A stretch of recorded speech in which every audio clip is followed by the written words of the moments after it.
Assalamualaikum warahmatullahi wabarakatuh. Halo anak-anak, bagaimana kabarnya? Semoga semuanya tetap sehat selalu ya. Baik, untuk menyingkat waktu, mari kita langsung ke materi kita pada pertemuan pertama kali ini. Untuk mengawali pertemuan pertama kali ini, mari kita berdoa bersama-sama. Bismillahirrahmanirrahim. Nah, untuk materi pertama kali ini, kita akan mempelajari mengenai Islam Nusantara. Jadi, kita akan mempelajari sejarah bagaimana sih Islam bisa masuk atau sampai di Indonesia.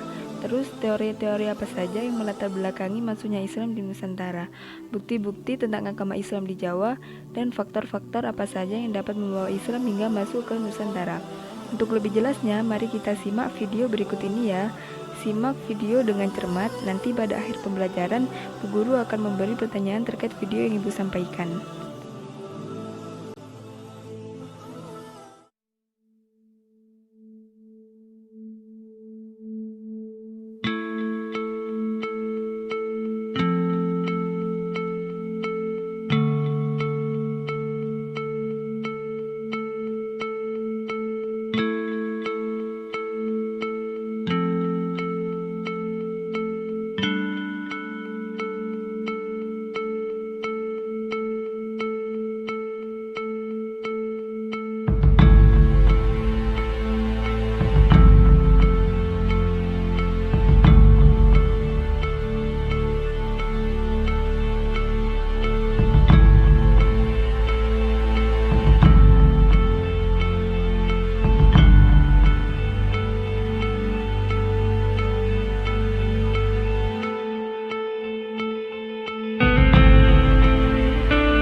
Sejak zaman kuno, wilayah barat Nusantara dan sekitar Malaka telah menjadi wilayah penting bagi para pedagang dari Cina dan India.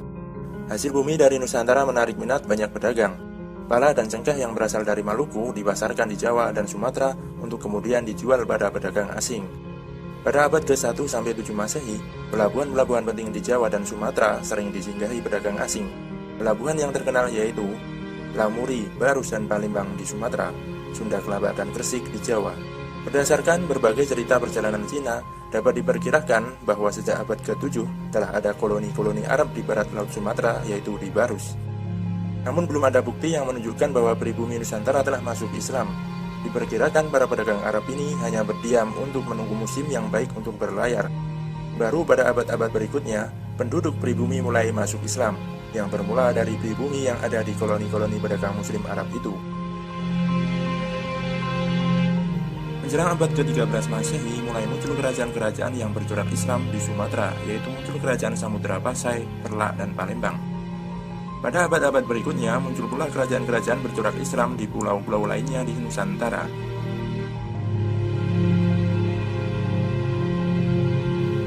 Tiga fase Islamisasi Nusantara.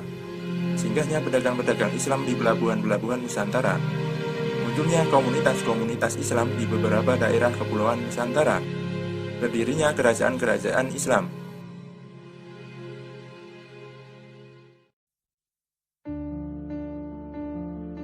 Saluran Islamisasi Nusantara.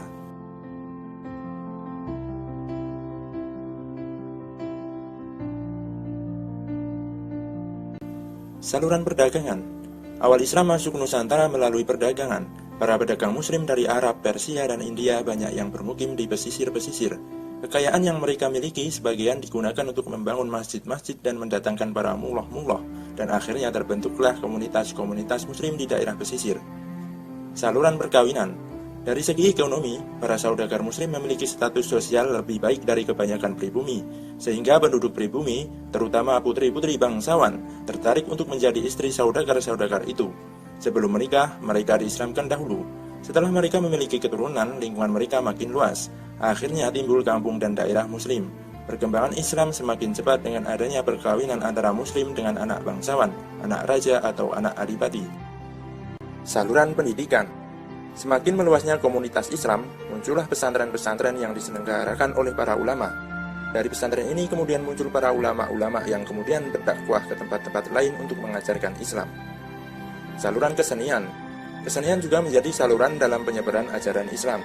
Kesenian yang paling terkenal adalah wayang, yang menjadi alat bagi Sunan Kalijogo untuk menyebarkan Islam. Selain itu, ada berkembang pula sastra, hikayat, babat, dan lainnya, seni bangunan dan seni ukir. Saluran politik.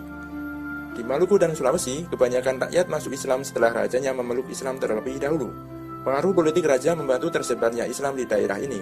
Sedangkan di Sumatera, Jawa, dan Nusantara Tenggara, demi kepentingan politik, kerajaan-kerajaan Islam memerangi kerajaan-kerajaan non-Islam.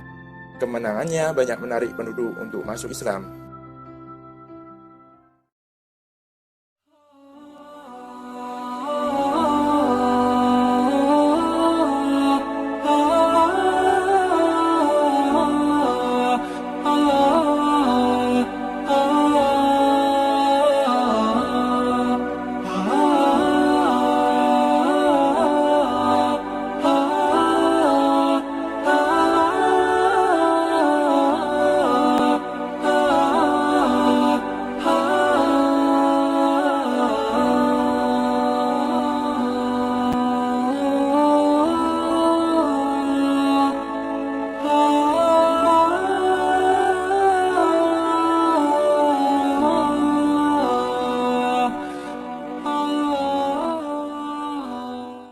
Nah, itu tadi materi mengenai Islam Nusantara, sejarah masuknya Islam di Indonesia.